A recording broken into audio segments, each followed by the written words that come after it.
জনসভাতে পরিণত হয়ে গেছে। এটা যে উঠন পরিষদ আমার কাছে এটা একবারও মনে হচ্ছে না।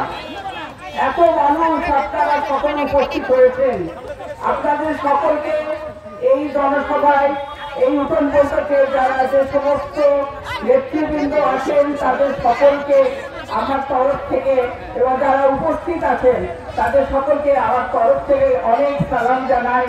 এবং যে সমস্ত হিন্দু, বৌদ্ধ, খ্রিস্টান আমার ভাই এবং বোনেরা সবাই উপস্থিত হয়েছেন আমাদেরকে দেখার জন্য, তাদের সকলকে আমার তরফ থেকে অনেক অনেক আদাব শুভেচ্ছা জানাচ্ছি।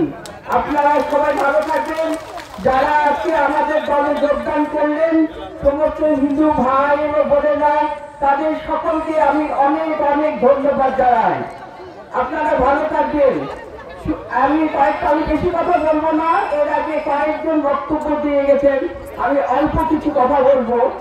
আমাদের আপনাদের মহাসচিব ইনি কিন্তু শুধুমাত্র জাতীয়তাবাদী দলের মহাসচিব না, এটা পুরো বাংলাদেশের মহাসচিব। এটা আপনারা মনে রাখবেন। সবাই ওনাকে বলে যে উনি বাংলাদেশের মহাসচিব, তাই না? উনি একদিনে কিন্তু মহাসচিব হন নাই, ওনাকে অনেক কষ্ট করতে হয়েছে। এবং আমাদের ম্যাডাম খালেদা জিয়া, তারেক রহমান সাহেব সবাই ওনার উপর এত আস্থা ছিল, যার জন্য উনি এত বছর ধরে মহাসচিবের দায়িত্ব পালন করে আসছেন। আপনারা দোয়া করবেন। আমি আজকে এখানে কয়েকটা কথা বলবো যে আপনাদের মহাসচিব 1986 সালে আপনাদের ঠাকুরগাঁয়ের যে গর্ব, উনি কিন্তু ঢাকায় চাকরি করতেন, দিনাজপুর কলেজে চাকরি করেছেন, ঢাকা কলেজে চাকরি করেছেন, তারপরে আপনার ঠাকুরগাঁতে চাকরি করেছেন। উনি কিন্তু চাকরি করা অবস্থাতেই উনি চাকরি ছেড়ে দিয়ে উনি কিন্তু আপনাদের ঠাকুরগাঁয়ে চলে আসছিলেন, মেয়র ইলেকশন করেছেন, আপনারা সবাই জানেন। এই মেয়র ইলেকশন করার পরে উনি কিন্তু এই জাতীয়তাবাদী দলে জয়েন করে উনি ইলেকশন করেছেন। ইলেকশন 2001 সালে উনি জিতে গেছিলেন এবং তখন উনি মন্ত্রী হয়েছিলেন। তখন থেকে উনি কিন্তু জাতীয়তাবাদী দলই করেছেন, উনি কিন্তু দল কখনো ত্যাগ করেন নাই, তাই না? এটা আপনারা সবাই জানেন।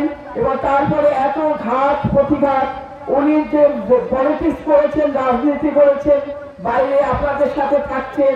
কিন্তু আমি কিন্তু আপনাদের মতো গৃহবধূ ছিলাম, কিছুদিন চাকরিও করেছি, যেমন গৃহবধূ থেকে সংসার সামলেছি, সংসার দেখেছি। উনি ঠাকুরগাঁয়ে চলে আসছিলেন, আমার মেয়েদেরকে নিয়ে আমি কিন্তু ঢাকায় লেখাপড়া করিয়েছি, ওরা পড়াশোনা করেছে। কিন্তু উনি কিন্তু আপনাদের কাছেই ছিলেন, উনি কিন্তু ঠাকুরগা ছেড়ে চলে যাননি ঢাকায়, তাই না? হ্যাঁ, তো আপনারা এইবারই ওনার সম্ভবত এইবারে ওনার শেষ নির্বাচন।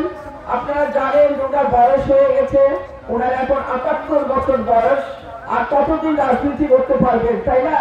এইবার হিন্দু মুসলমান সমস্ত ধর্মাবলম্বী সমস্ত ভাই বোনদের আমি অনুরোধ করব, এবার আপনারা ধানের শীষে ওনার প্রতীক তাকে ভোট দিয়ে আপনারা জয়যুক্ত করবেন।